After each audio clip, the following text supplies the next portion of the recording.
عالم جو ہے وہ جانشین انبیاء ہوتا ہے، وارثین انبیاء ہوتا ہے، اور رسول پاک صلی اللہ علیہ وسلم کا نائب ہوتا ہے، ان کے مشن کو چلانے والا ہوتا ہے۔ اس لیے عالم ایک عالم کئی بستیوں کی ہدایت کے واسطے کافی ہوتا ہے۔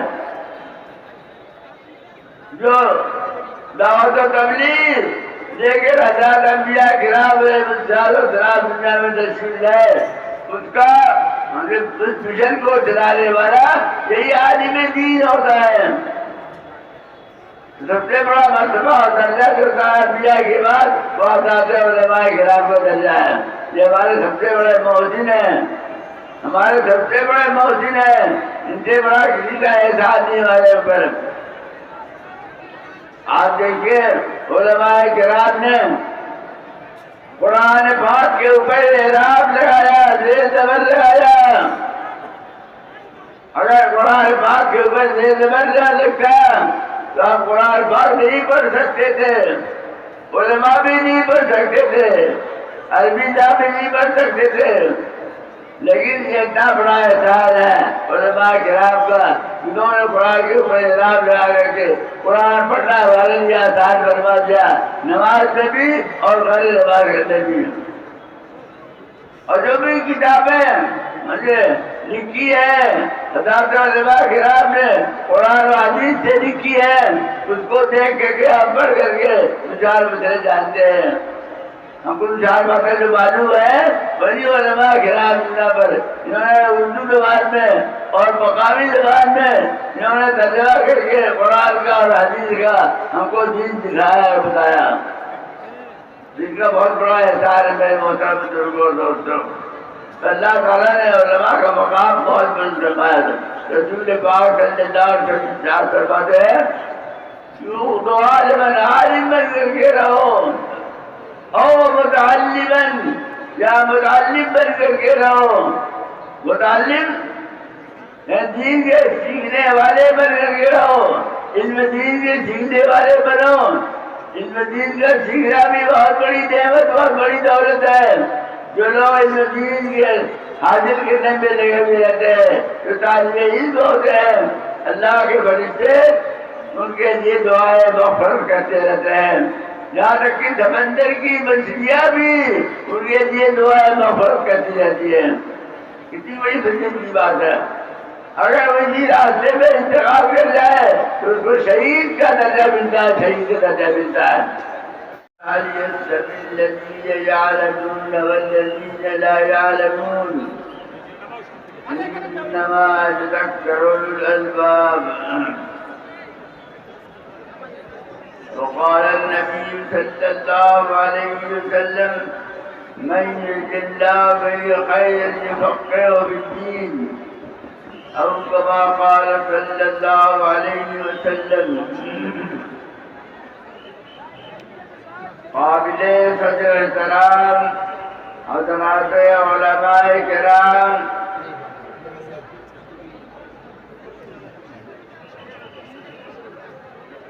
اور دور قریب سے آئے ہوئے تمام محبین و مخلصین حضرات،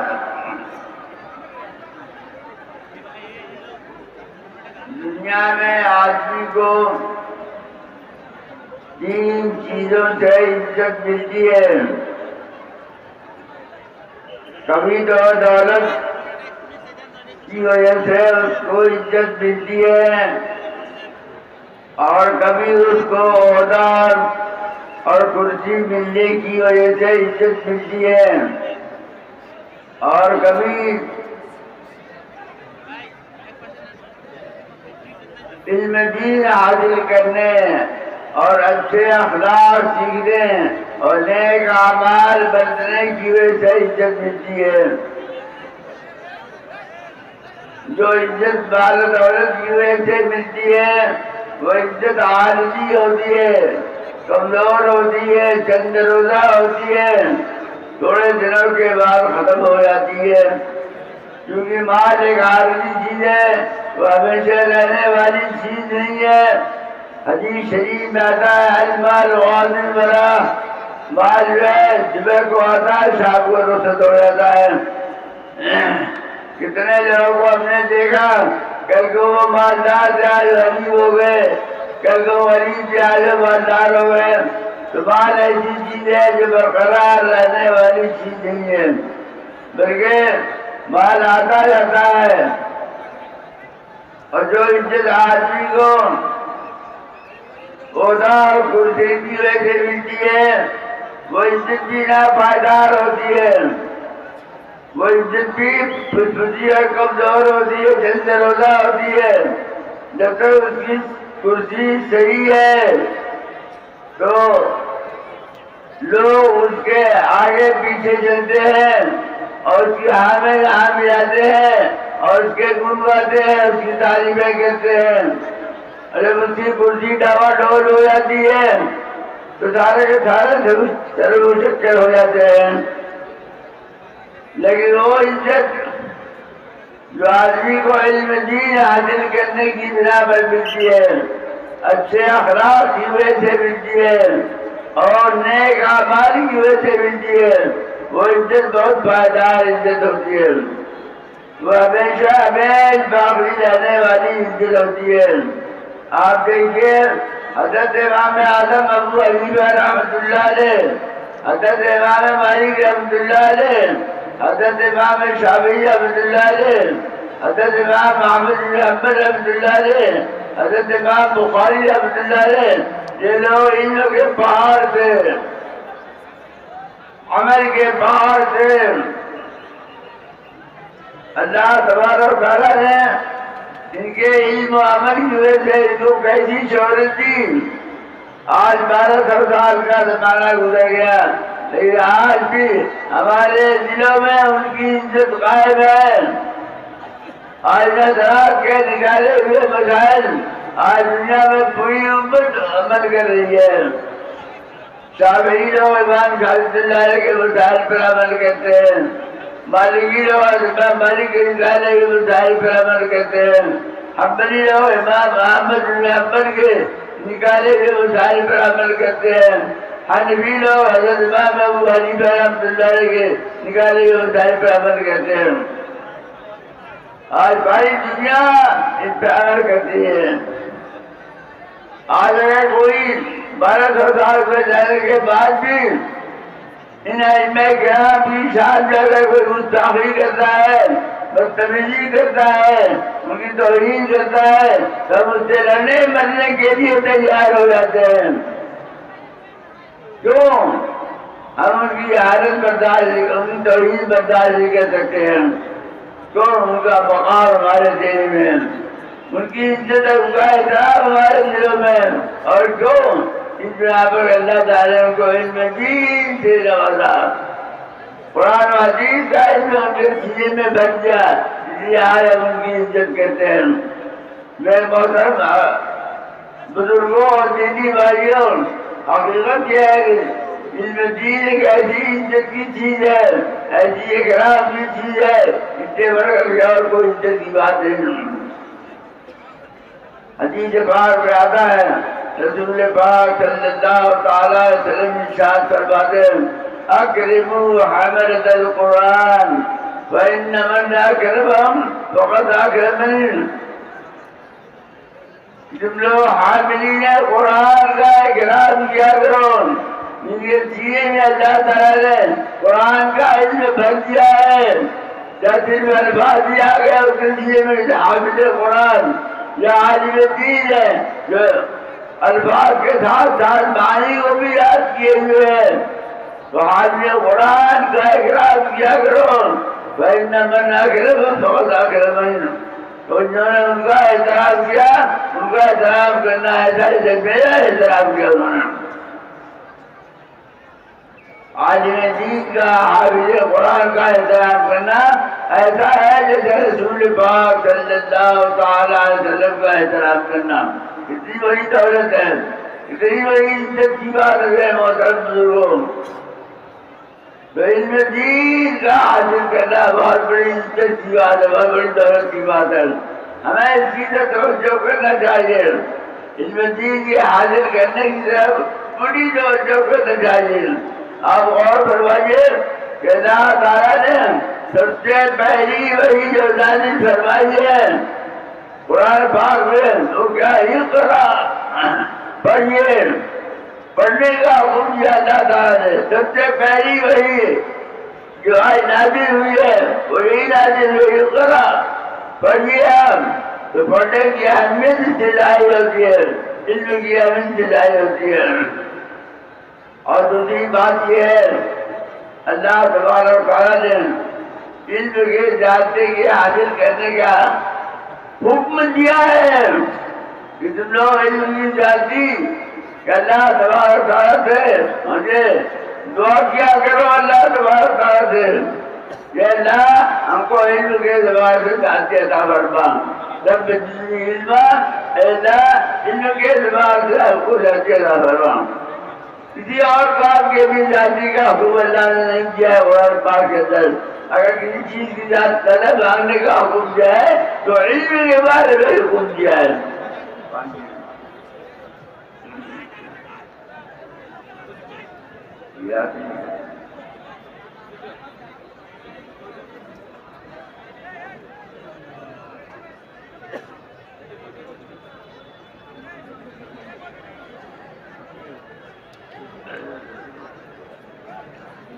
اور اس کے علاوہ حدیث پاک میں آتا ہے علماء کرام کی فضیلت کے بارے میں رسول پاک صلی اللہ تعالی وسلم نے ارشاد فرمایا حملۃ القرآن اولیاء اللہ من عادى وعد اللہ ومن والاه وعد اللہ. جس شخص نے جن لوگوں نے علماء کا ادب اور احترام کیا اسے اللہ کا ادب اور احترام کیا، اور جن لوگوں نے اللہ کے ساتھ دوستی کی انہوں نے جن لوگوں نے علماء کے ساتھ دوستی کی انہوں نے اللہ کے ساتھ دوستی کی. یہ لوگ جو اللہ کے ولی ہیں، علماء اللہ کے ولی ہیں، حفاظ کرام اللہ کے ولی ہیں، اور اللہ کے ولی کے ساتھ دشمنی کرنا، ان کی احانت کرنا، ان کی توہین کرنا اور ان کی شان میں گستاخی کرنا یہ بہت بڑی بری بات ہے، بہت خراب بات ہے. یہ محترم بزرگوں اور دوستوں،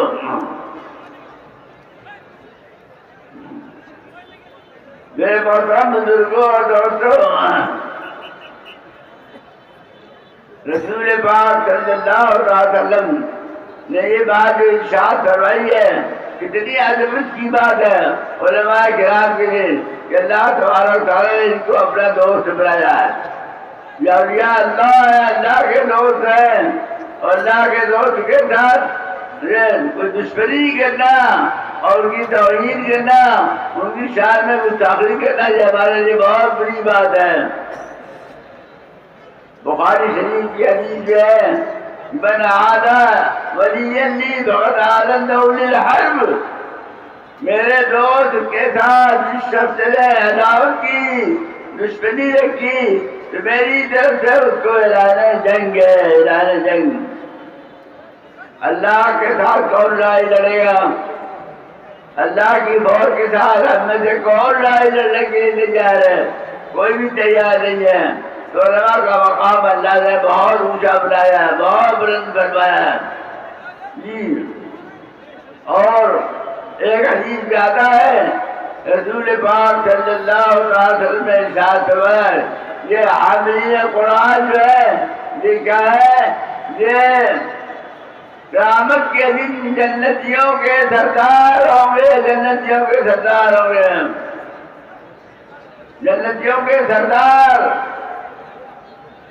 کتنا بڑا درجہ ہے اہل علم کا.